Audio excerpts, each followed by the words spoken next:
We gotta go to the bullpen.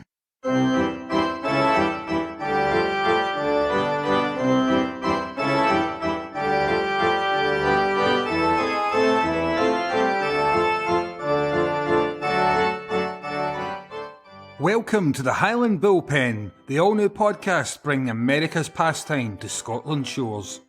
It doesn't matter if you're a Hall of Famer heading for Cooperstown or you're fresh out of the minor leagues. This is the podcast for you.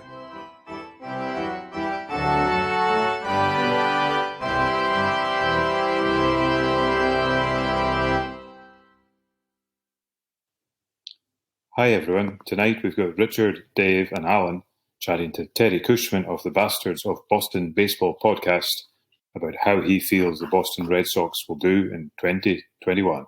We hope you enjoy it. Cheers. Terry has in the background a New York Yankees, I don't know what you'd call that, a poster or something, would you call that? No, it's a flag. It's a flag. It's those damn Yankees, New York Yankees flag with a nice big red kind of no, not welcome here kind of sign on it as well. That's a nice piece of work, Terry. Thank you. Should we ask you how you got the flag, Terry? I used to have a weekly Texas Hold'em game. It's a poker game if you're not familiar with it. It was in my unfinished basement, and I just needed some decor, and that was one of the things I did. No, that's fantastic. A very stylish piece there, Terry. We like that. What's the weather like in your part of the world? I live in Maine, which is most northeastern state, so we're freezing right now. Are you near Bangor at all? I am probably an hour and a half south. I don't know how many kilometers that would be. Mileage-wise, it's about a little over 100 miles. Unfortunately, Bangor is about the only place I know in Maine, Terry, so I can't pretend to know whereabouts you are. Yeah, I'm pretty close. If you're talking about a globe, and we're on different parts of it right now, Bangor is pretty close. And more importantly, how far are you from Fenway? Fenway, probably about 2.5, 3 hours north, depending on traffic. That's a fair journey to get to the games. Yeah, and it's expensive. It's one of the most expensive games to go to because you got to pay probably $40 or $50 for parking, and it's an expensive ticket anyway. And if you want a beer, that's $10 per beer. So it's an expensive trip, but I go down there probably 3 or 4 times a year. Why is the parking so expensive? Is that just normal city prices? They don't have a lot where it's like $10 or anything like that? Correct. Yeah, there's no, as far as I know, official parking that on property that the Red Sox own. So businesses will allow their parking lots to be used, and they'll hire a parking attendant to charge anywhere from $40 to $60, really. The last time I went with a guy who knew a guy, and, so I didn't have to pay anything. That's nice when it works out that way. I think the only games I've been to in the state, the only stadium I've been to in the States where we've had a car was at Detroit, and that was like $5 or $10 just to park in the pub. So 500 yards from Comerica. So. And depending on what year it is, they'd probably almost give it away for free because they haven't been good for quite some time. You're coming. Just come, and we'll take whatever money we can get. Yeah, exactly.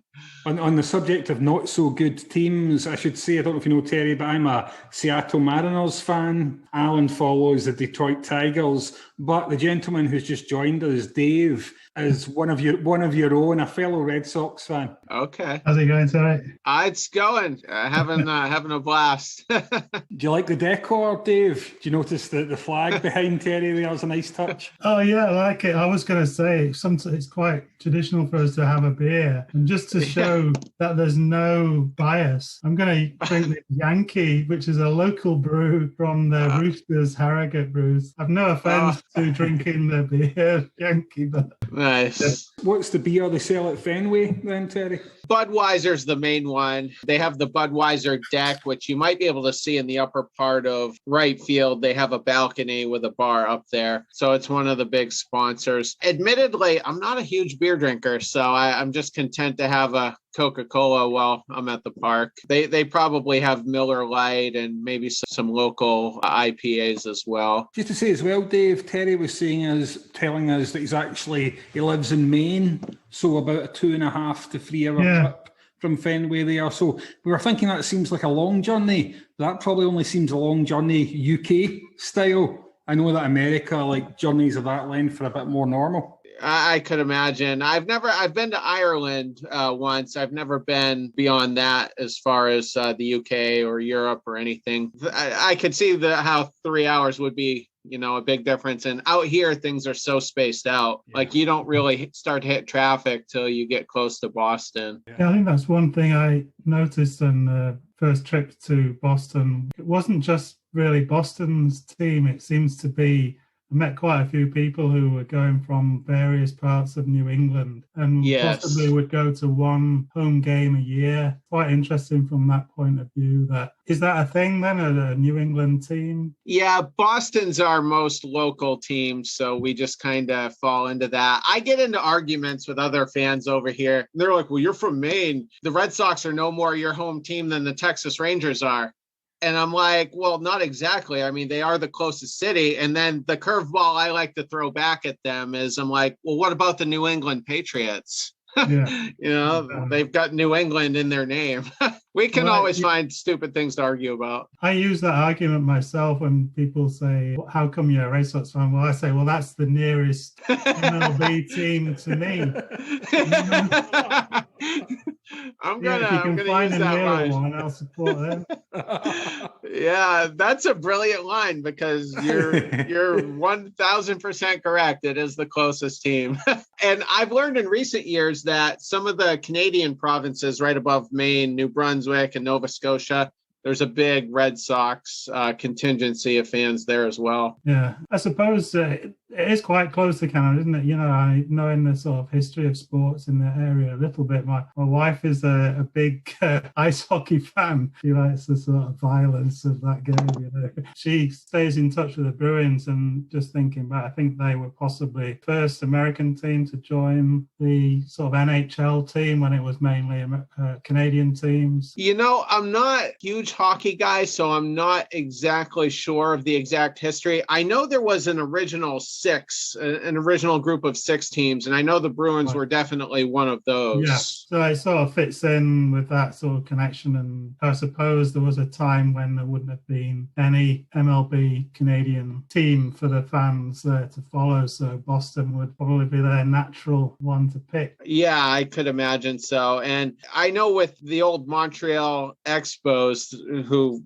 haven't been a team since 2004. I know there was a huge, faction of Red Sox fans in that neighborhood, with Montreal being, I don't know, I think it's 4 or 5 hours from Boston. So pretty close anyway. Yeah, I really feel for sort of fans of teams. It's not something that it happens to us here where, you can't imagine your team moving thousands of miles away and all of a sudden got nobody to support. So I always feel for the Montreal fans, because I think they really went through it, didn't they? I think my memory of that was that weren't they doing really well in the 94 strike or something, and then when that happened they never really recovered and eventually went out of business. Yeah, everybody got traded. We kind of inherited Pedro Martinez in that big 97 trade. Yeah, and they just kind of blew it up. Their ownership was never great. They weren't really quite committed to winning. It's really unfortunate because that 94 strike also hurt the Indians. That's one of their recent best chances. I rooted for them so hard to beat the Cubs in 2016 just because of the Francona connection. I just couldn't shake that. Not that I was mad that Chicago finally got a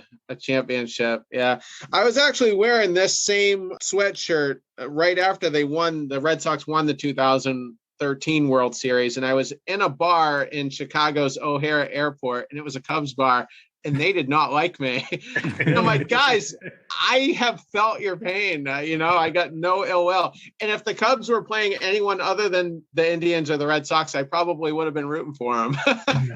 It's funny, the camaraderie. I've been to Wrigley and I was in the bleachers, and their fans are pretty hardcore. They've got this sort of Cubs have got this nicey, I don't know, until they won. they were everyone's sort of second favorite team. I've only been to, believe it or not, 3 ballparks, and Wrigley is one of them. I wore my Andrew Benintendi jersey there, and no one seemed to give me a hard time. That was in 2018, so they had finally won by that point. And the hilarious thing was the Cubs only scored 1 run that game. It was against, I think, the Pirates. The 1 run they scored was a home run by Cole Hamels, the pitcher.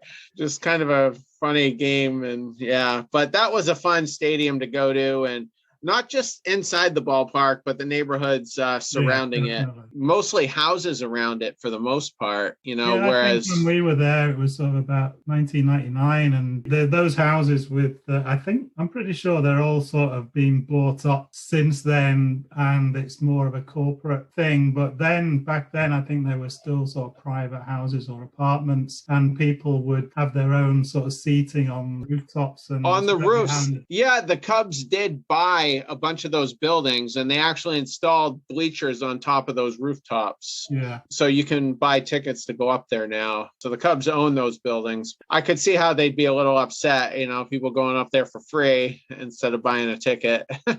Yeah, I think that's what was happening. Guys, yeah. I meant to ask, you talked about how franchises can move, and obviously some famous ones like the Dodgers ended up the opposite coast. Has there ever been any talk over the years of the Red Sox, or were they just too famous a franchise and too historic within the city to ever be at risk of being shifted? As far as I know, there's been no serious talks about relocating the Red Sox. I know back in the 90s, there was a big movement to build a new stadium. No, I was just a kid at that point, so I don't know how advanced those discussions ever got. I do know if they tried to build a new stadium today, the Red Sox fans would light the whole city of Boston on fire and protest. So, because it's a museum. I mean, admittedly, don't follow much outside of, American sports, but there's just not many places in America left that have the history that Fenway does. Wrigley, obviously one of them, and there's got to be a couple other parks. Team owners are always wanting to upgrade and go with the latest and the greatest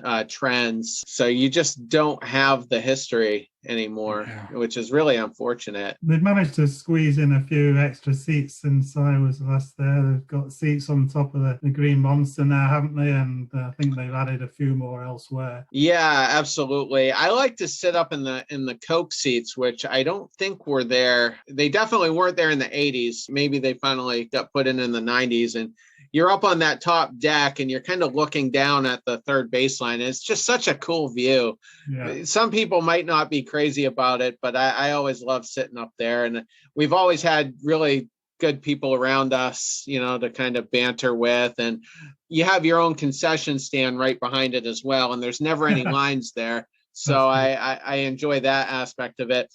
The only thing is, if the left fielder, it's not Benintendi anymore, if the left fielder was trying to catch a ball on the baseline deep in the outfield, you're not going to see it.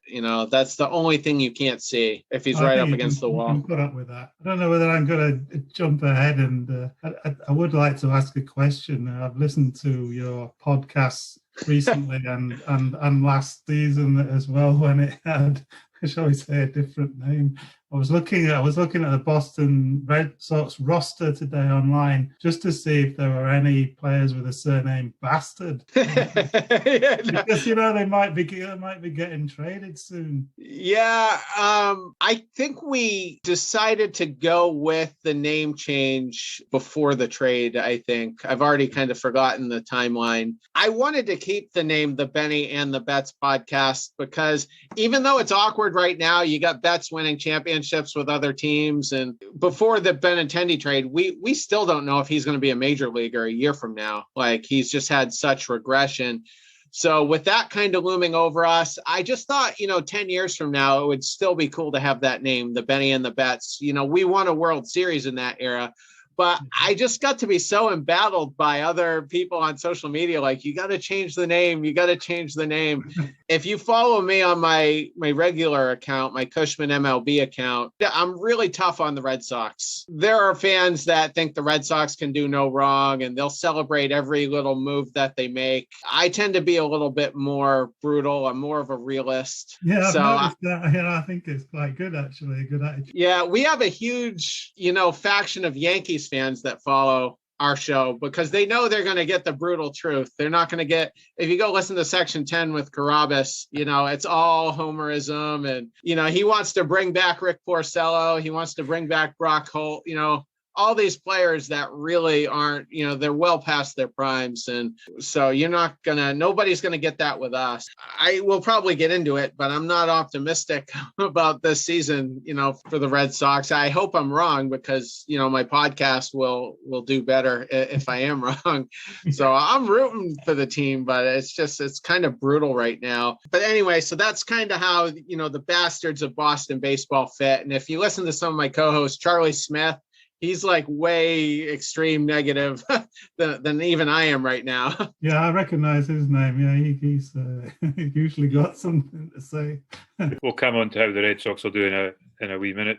Terry, I was just wondering, do you maybe want to tell us a wee bit about your first baseball game you went to at Fenway? Yeah, my first one, I think it was in the 2009 season, which was a good regular season for us. Josh Beckett was the starting pitcher, and I think that one was against the Tigers, if I'm not mistaken. And, the Red Sox won. And admittedly, I mean, that was I was 26 years old that year. So people are surprised, like, you were only 26 when you went to your first game? And I'm like, just, never made it down. And yeah. I come from a NASCAR family, auto racing is the big sport. So I'm really the only baseball fan, in my immediate family. So my first game was a little bit later in life. So yeah, last season, obviously a disappointment, didn't make the expanded playoffs. What's your serious expectations in 2021? More of the same or a step forward? I think the team will definitely be more competitive. I think they won 23 games last year, so I don't know how that would have scaled out on 162 game season. Wasn't it? 400. So what's that roughly? Is that 60 wins? Yeah. 64, 65.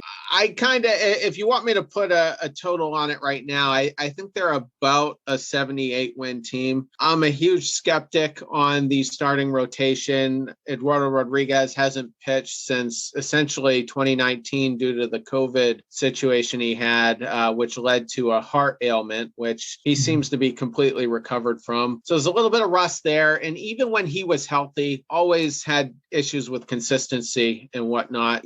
Just kind of hoping for the best. Nathan Eovaldi is going to go on the disabled list at some point. The guy can't stay on the field and he gets knocked around at times, when he is healthy. And you've got some unknowns like Garrett Richards. He's only pitched a combined 76 innings since 2016. So Big question mark there. Nick Pivetta. You got to align a lot of stars to get that rotation to, fire on all cylinders and pitch effectively. Outside of Devers, Bogarts, Verdugo, there's not really a ton of offense behind them. You got a lot of guys who would typically be a 7 or 8 hole hitter on most teams. I'm a little skeptical about how robust the offense will be. What about that guy? We saw him, I think he was a rookie when we went to MLB London 2019, and there was a guy on the Red Sox team, was it Chavis? Michael Chavis. I was sat next to a guy. I was away from these two guys because our tickets didn't quite match up for the second game, I think. And I was sat next to this elderly chap and his grandson. They'd come over from New England to watch the game, and he was talking about Chavis. That's his rookie year, and I think he hit a home run in one of the games and had a good game, but I haven't seen him touted as being in the first night, the lineup. Is that something happened with him or? Well, first of all, I think everybody hit a home run in that series because they were flying out of there. The issue with Chavis is he strikes out a ton, and specifically on high fastballs with 2 strikes, he's just an automatic strikeout. So he's just never been super consistent at the plate. If you go back to that London series in 2019, he had just been called up weeks prior, and he did get off to a good start. So at that time, there probably was some optimism, but he's had a lot of regression since then. And there's talk right now amongst the Red Sox fan base and speculation from the media that he's in real danger of not making the team and having to go to Pawtucket. Well, actually, I should say Worcester is now where the AAA team plays. So I'm not optimistic. And, we're going to have a guy named Jaron Duran be up possibly late this season, if not next season. So that's another roster spot. Kike Hernandez was signed to a 2-year deal. He could see a lot of outfield time. Verdugo isn't going anywhere for at least 3 or 4 years. So if Chavis, wants a future with the Red Sox, he's going to have to get off to a good start. And just one other thing, so I don't want to hog the show, but I've been a fellow Red Sox man on it. I do remember there wasn't too many reasons to be cheerful last year, but wasn't there a rookie pitcher who burst onto the scene and had 2 great wins, including one against the Yankees? I'm just trying to remember his. I've got it written there. Tanner Houck. Tanner Houck, yes, absolutely. He's not in the pitching lineup either. Yeah, he's not. He's not expected to start the season with the Red Sox, but I would be surprised if he's not called up by early summer at the latest. The issue with him right now is he's mostly just kind of a fastball slider guy, so they're going to have to develop a third pitch. You need at least 3 pitches to, be a starter. Other guys like Matt Barnes, for instance, who's a fastball curveball guy, those guys are going to be in the bullpen. It kind of hinges on his ability to develop that third pitch. If he doesn't, he might project more as a high-end relief guy in the 8th or 9th inning. But I do think the plan is for him to start. He's got a nasty Chris Sale-like slider, and he is a lefty as well. Yeah, I don't know if you guys see those pitching ninja videos on Twitter, but they can have one pitcher with the silhouette of another pitcher pitching exactly at the same time. Oh, yeah. And their deliveries are very similar. So the good thing is we might have another Chris Sale. The bad news is, when's his Tommy John surgery going to be with a delivery like that? Because, it's tough on elbows. And I will say this, though, he doesn't quite have the velocity on his fastball like Chris Sale does. I think Houck presently tops out at about 93, 94 at the highest. So, but still, the Red Sox probably have a solid number 3 at a minimum on their hands with Houck. And this is an organization that doesn't develop their own pitching. The last good pitcher that they drafted and developed was John Lester. He was drafted in 2002, almost 20 years ago. Yeah, that's amazing. Really. Well, Terry, looking back there, I know it was a difficult season last year and this might be a tough one coming up, but looking back to a happier time, where were you when the Boston Red Sox broke the curse in 2004? Where did you watch those games? Funny story. When the game that they won, when they won it all, I was at home watching with my parents, but I was a corrections officer at the time. I worked in a jail. I was early 20s, and actually I had just started. Like, I was brand spanking new right when the Red Sox made the playoffs. I was off training and there, so I was watching a lot of the games with a bunch of inmates, actually. And the Yankee series was much more intense, because we nearly got eliminated quickly from it. But and I think the games were a bit more competitive. But that's where I was. And even though my father, not a big baseball fan, my grandparents were. And unfortunately, none of them lived long enough to see it. They all missed it by a few years. So I could just imagine the frustration of the ball rolling through Bill Buckner's legs in 1986. So I did feel very fortunate enough that I got to see at least one. And little did I know we were going to have a good several years. When they won it in 2007, which was their second one, I logged on to ESPN.com at the end of the night, and they had the perfect headline. It said, "Twice in a lifetime." And again, I couldn't help but think of my grandparents. Yeah. Well, Terry, I have to say, one of your fellow Red Sox fan, Dave, here, in a way, he's had to suffer twice in a lifetime, because not only does he follow the Red Sox, and obviously you guys had an 86-year curse, but in the world of football, soccer, in American terms, the team that Dave follows went 114 years without winning the Scottish Cup, which is one of the kind of premier trophies in Scottish football. So that is bang on 200 years worth of curse that Dave's had to endure, 2 centuries worth as well.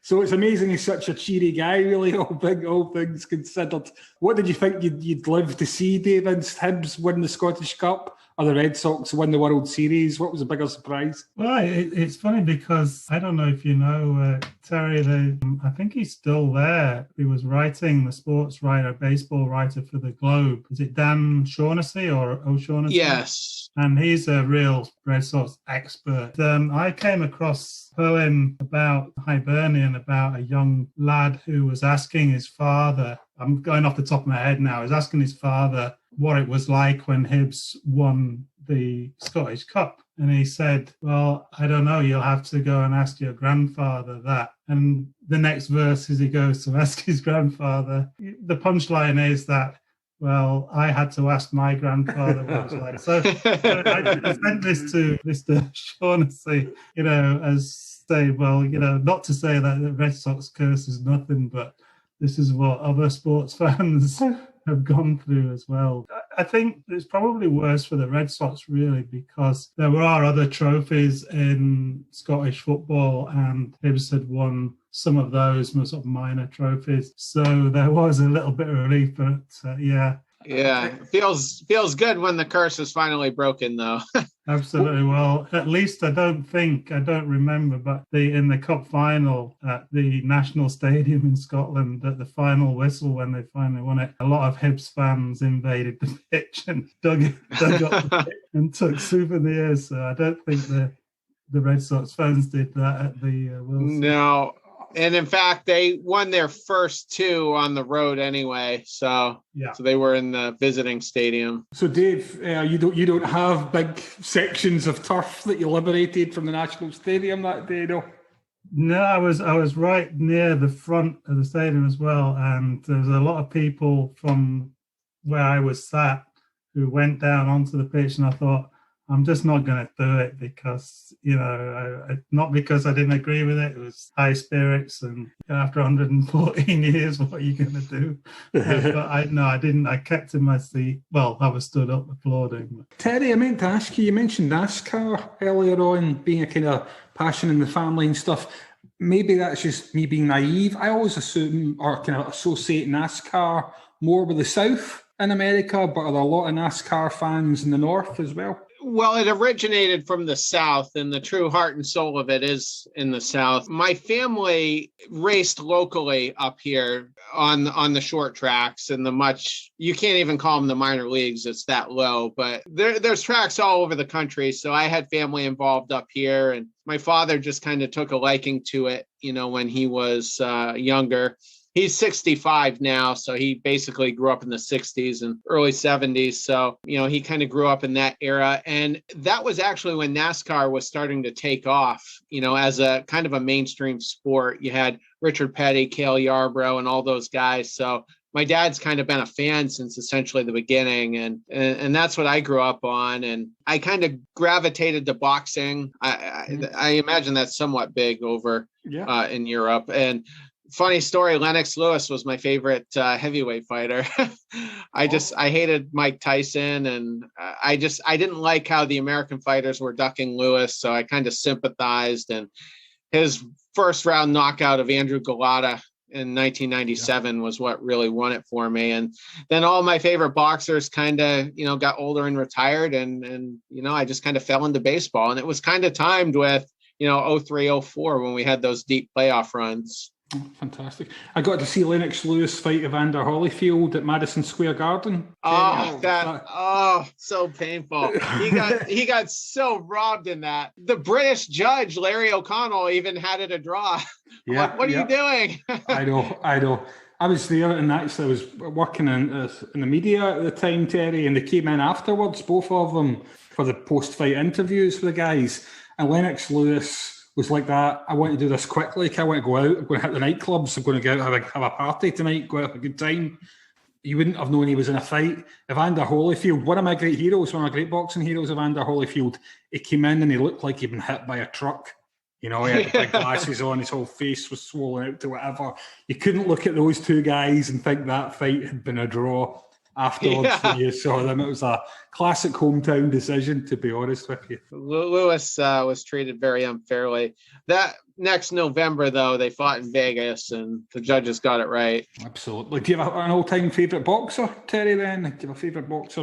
You mentioned Lewis. Lewis would definitely be my favorite heavyweight boxer, but I think my favorite boxer of all time is actually Felix Trinidad, and he comes from Puerto Rico. So it's funny, like most of my favorite boxers aren't even American, but Trinidad got kind of a controversial win over Oscar De La Hoya, but then, he continued on, got some bigger wins. And I just loved how he just had knockout power in both hands, and not just, his orthodox hand. And I actually got to go to Madison Square Garden to watch him win the middleweight title against a guy named William Joppy. And that was cool because I'd never been in the big city before. The town I actually grew up in Maine is called Gray, Maine, and it's a farming town. There's not even a building with an elevator in that town. And here I am surrounded by skyscrapers in New York City. So that was just so cool. And it was right before 9/11, actually. It was in May of that year. It was just kind of a neat experience. And Trinidad knocked out Joppy in the 5th round. So it was just kind of like I said, a really cool experience. There was another local fighter. His name's Mickey Ward. I don't know if you'd heard of him. He beat a guy named Shea Neary over there. It might have been on a Lewis undercard. I forget. But I was actually at a fight that he was having, and that was in Hampton Beach, New Hampshire.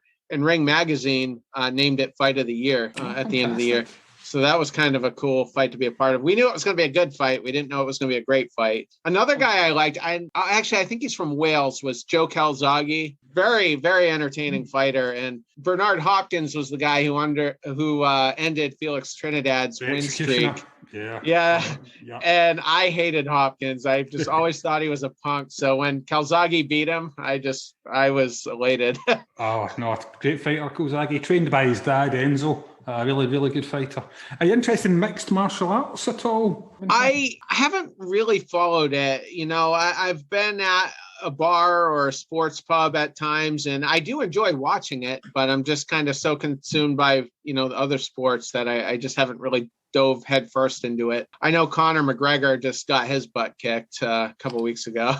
Knocked out in the first round. Yeah. No, I know. I'm interested to see how he comes back and if he comes back. But one of our previous guests on the Highland Bullpen, Terry, was a guy called Campbell McLaren. And he's actually Scottish born, but lived in New York and California a lot of his life.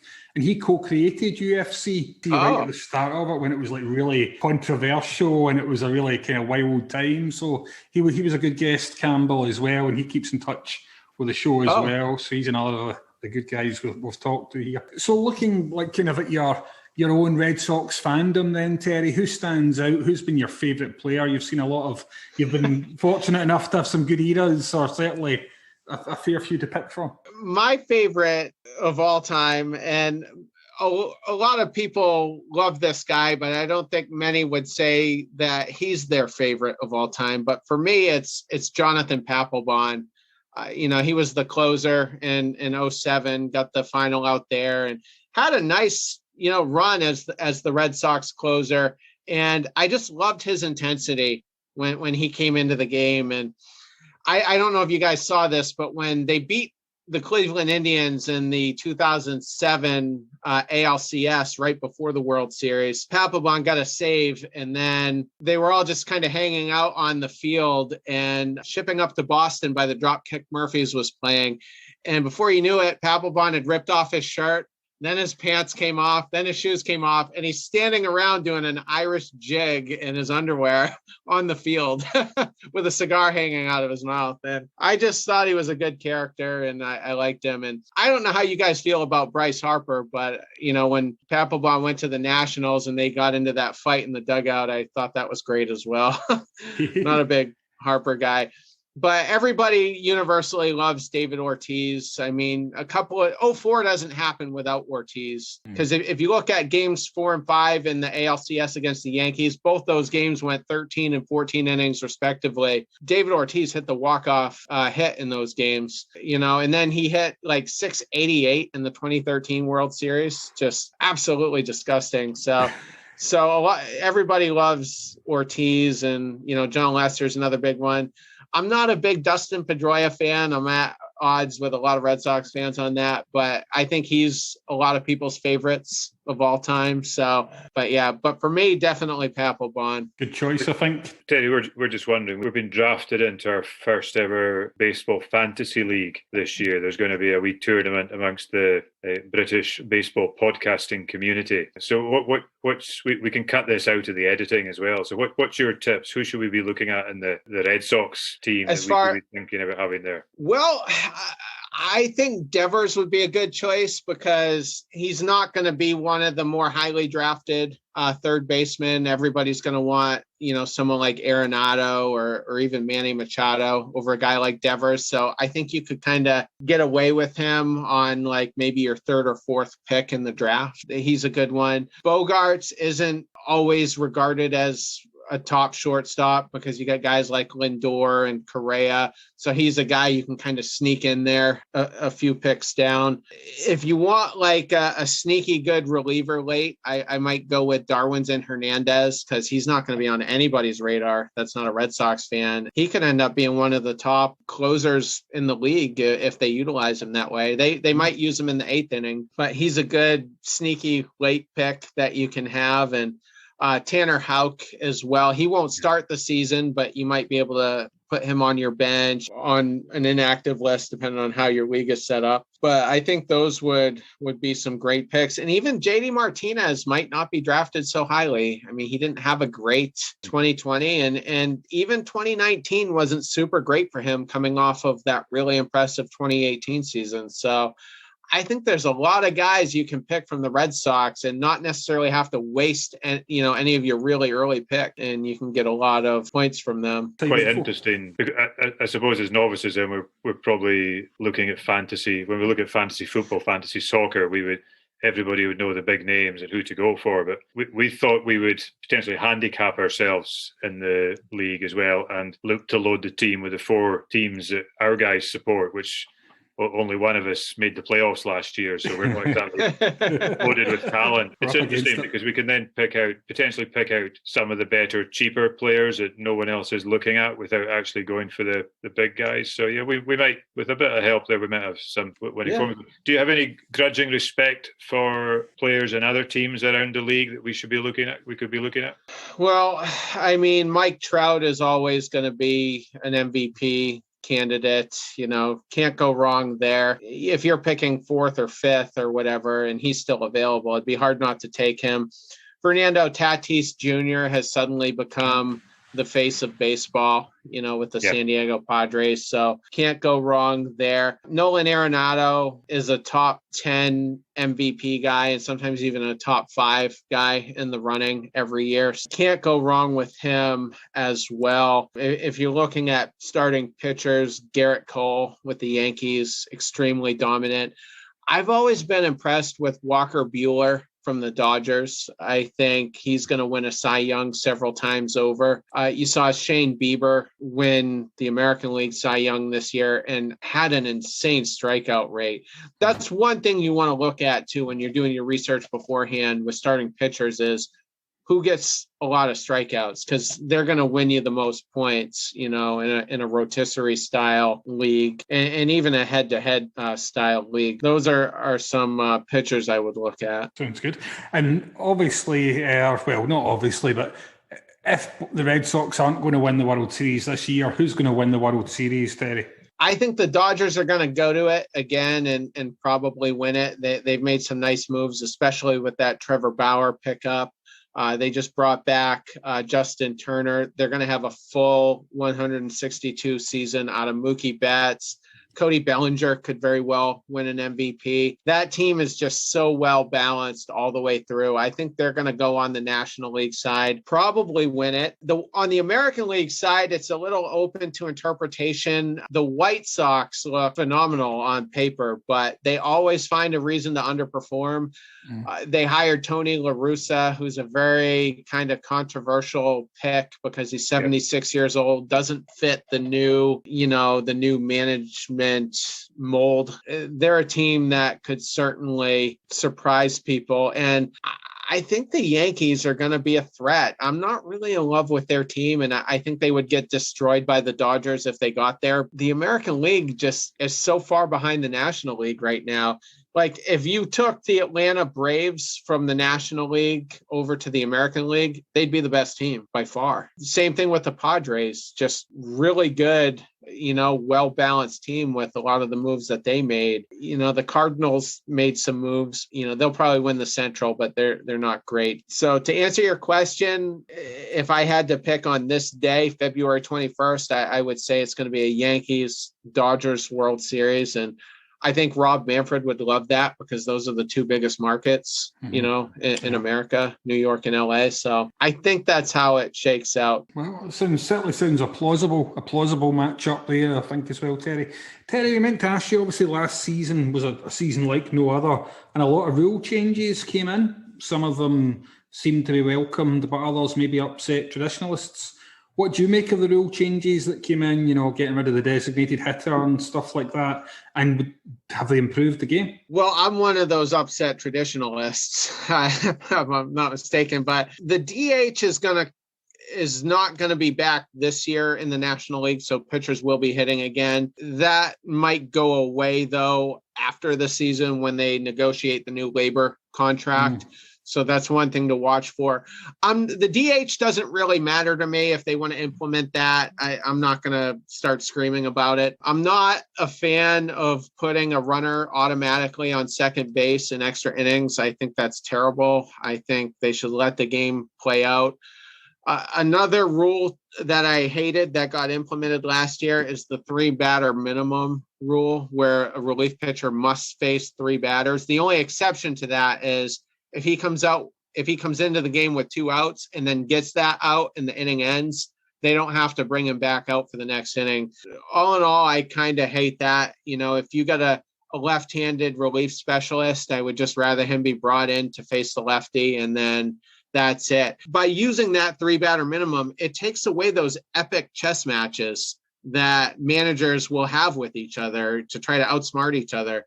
We saw it all the time with Terry Francona and Joe Torre when he was the Yankees manager, and we saw it quite a bit between Francona and Joe Madden in the World Series in 2016. And I missed that. That's one of the more intriguing aspects of the game. I think one thing that's also here to stay is if they do a double header, I think the 7 innings are going to stay for that. Again, I'm not a fan. I'm trying to think of some other things. One change, though, that they are getting away from is you'll notice from 2015 forward through last season, so the last 5 or 6 seasons, they changed the baseball in a way that it's a lot easier to hit a home run. We call that the juiced baseball.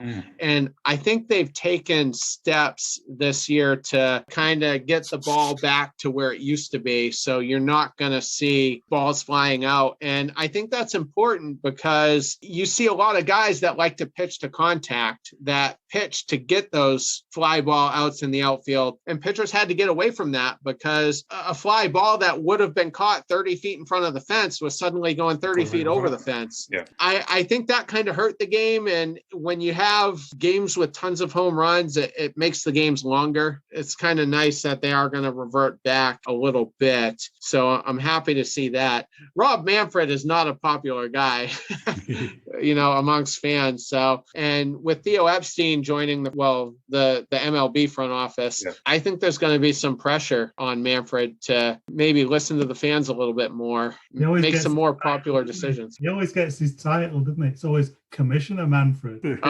Yeah, I don't know what your show's rated, so I won't say what I would say on my podcast. But he's not a good guy. There's not many good things to say about him. Another thing too that Red Sox fans are wanting. Supposedly, there's this sealed letter that Manfred sent to the Yankees in that big DraftKings lawsuit, and whatever the contents of it are said to be highly damaging. Well, we haven't heard anything about that for months. What happened to that, Terry, we meant to say one of the things, obviously, we're quite a long way away from where Major League Baseball is happening. So we like to help our listeners understand a bit, not just about the baseball, not just about the games, but about the city and the places and the people. Could you talk a little bit about, and obviously you're a little distance away, but for people that visit Boston for a game of baseball, what's the great Boston experience to do with that day? Like, where would you maybe go to eat and drink? What would you maybe do round about that visit to Fenway? Well, admittedly, I'm not overly familiar with specific restaurants. We used to like to go to the Baseball Tavern, which was kind of a fun atmosphere. That was shut down last year for renovation, so I think that will open up. So if you want a spot, to eat and to kind of mingle with other Red Sox fans, that's a good place to go. Another one right near the park is called the Cask and Flagon. That's a pub-style restaurant. My girlfriend and I go to that. We love the pulled pork nachos. Those are to die for. It's a big open place and it's just a hangout for people before the game. So I would recommend that if you're going to a game. But, Boston's rich with history, as a lot of people know. You can go on the Freedom Trail, which takes you to a lot of the historical sites. Paul Revere's house, for instance, is on that, the site of the Boston Massacre as well. The duck tours are fun. They're a little expensive. Like if you've watched the Red Sox win a championship and you see the parades, they're riding on the ducks, which can go on land and water. It's a tour guide that actually drives those, tells you where you are and points out a lot of historical locations as well. It's a fun city. It's a very friendly city. You could easily spend a couple of days sightseeing, and I'd recommend it. And if you're going to go to the Red Sox, it's a 5-hour drive to Yankee Stadium as well. So you could easily hit both cities in the same trip, if you'd like to. Oh, I appreciate that, Terry. And we really appreciate a Red Sox fan willing to mention the Yankees in positive terms as well. Although we don't want to land you in trouble with your fellow Red Sox fans, Terry, but thanks for that. And of course, if they want to listen to a really good Boston baseball podcast, then they should be listening to the Bastards of Boston Baseball. So Terry, could you tell us a little bit about how our listeners could do that and they can keep in touch with you? They can find the podcast basically on any major platform. Apple Podcasts and Spotify are the big two, but you can also find it on Google Podcasts, Stitcher, some of those smaller ones. My Twitter account is @CushmanMLB. We also have the account for the podcast, which is @bastards_Boston. And our DMs are open. So if anybody wants us to put the podcast on a certain platform that's not already on, just shoot us a DM and we'll get it hooked up to that platform immediately. So yeah, we're looking forward to the season. I'm the primary host. We do 2 shows a week and I host both of them. And then on the early week show, I'll have Charlie Smith and Jason Kelly with me on that one. And then for the midweek show, we have Joe Goddard and Andrew Dwan. So it's a group of 5 of us. We don't always agree on things. We banter a lot. You'd be hard pressed to find another Boston Red Sox podcast that can kind of tell the story about the Boston Red Sox the way we do. I think it's really hits the right note. We had one of our co-hosts, I said, yeah, we're going with the Bastards of Boston Baseball. And he's like, whoa, I don't know about that, sponsors, this and that. And I'm like, we're going with it. Take it that you are the bastards. No, it's not the base officials who are selling all your anonymous players, all your favorite players. Yeah, absolutely. Your owner, John Henry, he's heavily invested in British football now, owning Liverpool football club as well. How does that go down in Boston? Do people think, well, what's he spending his money on there? Or yeah, we're hearing a lot of that this winter because, I mean, Garrett Richards is our big fish that we signed, and nobody's happy about that. So you'll hear people saying, oh, he's spending all of his money in Europe on the Liverpool team or whatever. But I don't really buy into that too much. I think they do want the Red Sox to be, as good as they can be. And I think next year, when a lot of the big money comes off the books, the Price contract that we're still paying half of, JD Martinez comes off the books, Pedroia is off. Well, actually, after this season, you'll start to see them going after the big players again and building, hopefully, a dynasty. And there was a news report, I don't know, a month or so ago. They want to add another big American franchise team. So I don't know if that's an NFL football team, NBA basketball team, perhaps a hockey team. I don't know, but they are looking to grow their family of teams, across multiple sports. They own a NASCAR team, half of a NASCAR team as well, Roush Fenway Racing. So they are expanding. And it's funny you mentioned John Henry specifically. He hasn't had a public interview in over a year. The conspiracy theorist in me is wondering, is he healthy? Or if you look at George Steinbrenner of the Yankees, he had Alzheimer's the last several years and was kind of whisked away and was just kind of suddenly out of the spotlight and never really seen again. So I'm not saying that's going on, but certainly that instance is in the back of my mind. Maybe he, with the COVID situation, you could just say, well, he's just being cautious on that front as well. But it's interesting. We haven't heard from him in over a year. So, I mean, he's pretty low key on this side of the pond as well, to be honest, Terry. When Liverpool won the championship, there wasn't you don't hear much from him in the Liverpool sense either. So in terms of you guys all staying safe, Terry, how's COVID hit your area?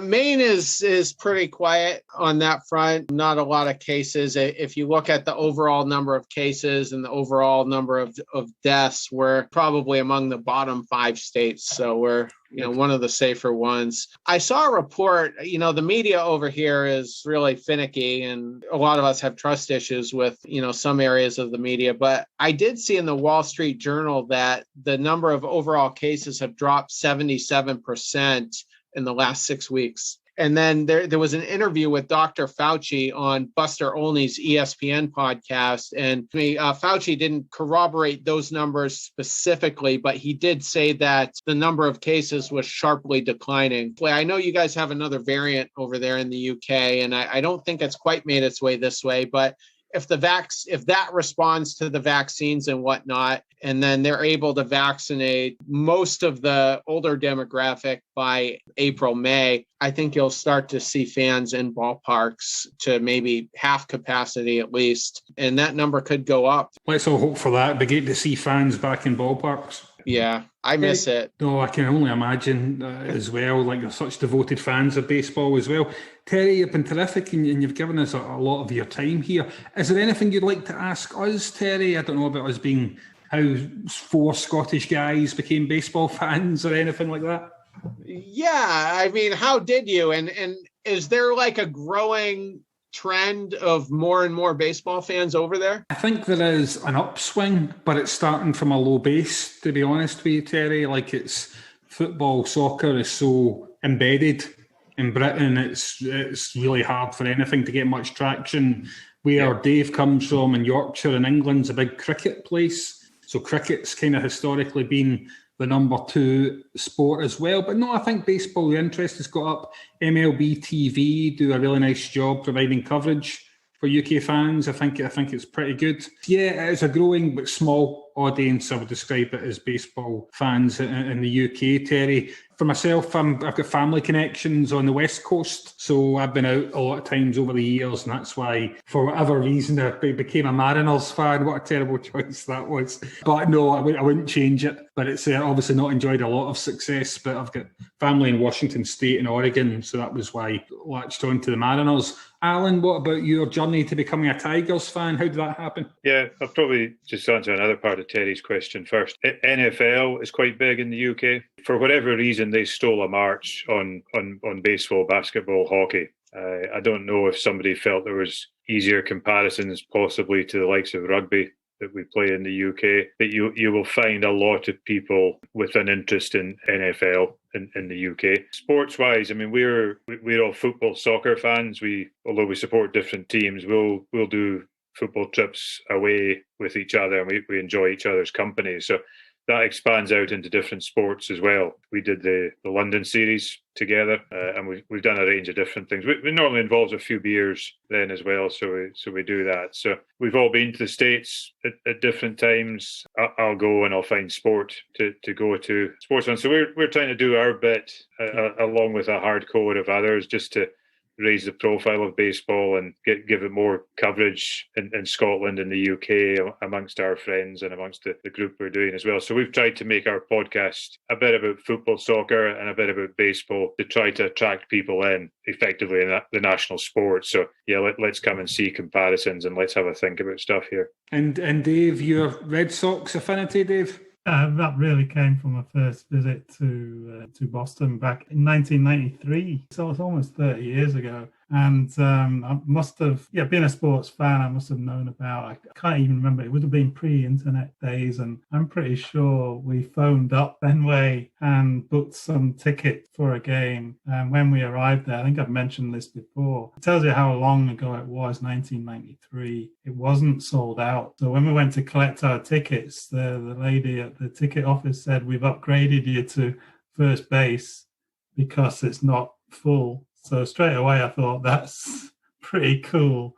Because I was looking back at some photos I took, and there was the first baseman who played for Boston, then Mo Vaughn. Oh, yes. A big hitter. Yeah. And it was surprising to say this is how long ago it was. He was wearing number 42. So it was before they retired it. The whole game fired that number. But yeah, he was quite a character and a big hitting guy, and at the time when it was slightly different. It was before the home run chase with McGuire, and we were talking about home runs. In fact, I think I heard you mention the juice on one of your programs recently. I still don't quite understand. Is it a different ball they're making, or are they just using the ball more often? Yeah, they changed the dynamics of the baseball in recent years to make it fly through the air a little easier. The logic was, well, more home runs, make the sport more marketable, more likable. And I think the thought behind that was going back to the McGuire and the Sosa home run race in 1998. It didn't quite have the effect they wanted because it was like an all or nothing approach. They were either going to hit home runs or strike out, and it wasn't a good product. The season before last, there was a game with the Red Sox and the Dodgers in the month of July, and there were 7 hits in the game, and 6 of them were home runs. So it's incredible to think. I went on a little bit of a tour in 1999 and went to 4 different, to both New York games, both New York stadiums, Chicago and Detroit, the old stadium. And I'm pretty sure in 5 games, we only saw 1 home run, a grand slam in Shea Stadium. And we even saw McGuire play, actually. But it's only 20 years ago, isn't it? But it was like a totally different approach to the game. Yeah, absolutely. Yeah, and when you went in 1993, I think that was a bad season for the Red Sox as well. Yeah, it was a losing season. Right? Those early 90s seasons weren't good. Hey, funny story, though. I noticed you got a Ted Williams jersey hanging up behind you. Yeah. I don't know if you guys know what cribbage is, but it's a card game, and I play competitively. There's tournaments over here, and I was playing this guy who was in his 80s, probably 85 years old or whatever, and he worked in a hospital back in I'm guessing the 1940s, and he was like a dishwasher or something, and Ted Williams was there having something done. I don't know if it was a surgery or what, but I think he wanted beer or something. So they're like, well, we gotta help Ted Williams out and get him some beer. So they grab the dishwasher. Hey, go down to the store and get this or whatever. So he's like, okay. So he goes down and he's telling me this story, and he brings him back whatever the beer is or whatever, and he brings it to Ted Williams. He asks for an autograph for his younger brother. He goes, could you sign this for my younger brother? And Ted Williams goes, yeah, sure, absolutely. And Ted Williams just kind of casually asks him, he says, so, who's your favorite baseball player? And this guy telling me the story says, kind of sheepishly, he told him Joe DiMaggio, is my favorite player, to Ted Williams, who was the rival at the time, because he was a Yankees fan. And he's like, that was the dumbest moment of my entire life, telling Ted Williams I was a big Joe DiMaggio fan. They could have been friends for life. I was envious. I'm, playing somebody who was alive when Joe DiMaggio was playing, because you got to go back so far. I think I meant to say Ted Williams, and Williams, I think, retired in the 1960 season. So it's been forever. We did a quiz. Well, we still do a quiz regularly on the show.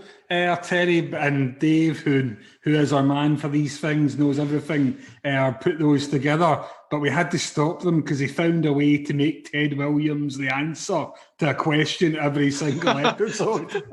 Okay. Who was the last guy to hit 400? Ted Williams. We were wondering if some people were going to hit 400 this year with the shortened season. Yeah.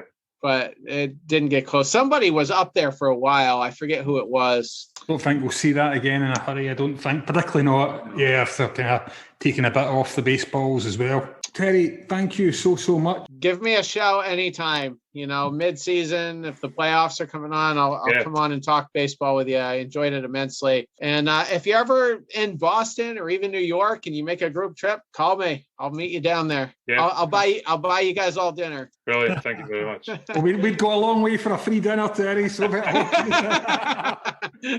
you so much. The pulled pork nachos sound good. Yeah, definitely. Pulled pork nachos at the Cask and Flagon, was that? Yes. Good memory. We'll see you there. Thanks so much, Terry. Stay safe, and I hope the Red Sox have a great season. Thanks for your time, Terry. Next up, we've got veteran Tigers fan, Dave, who's going to chat to us about his history and his lifetime supporting the Tigers, and also giving us his insights into 2021. With a couple of World Series under their belts in Dave's lifetime, we hope it'll be a good listen, and we hope you look forward to it. Cheers. Have a good week.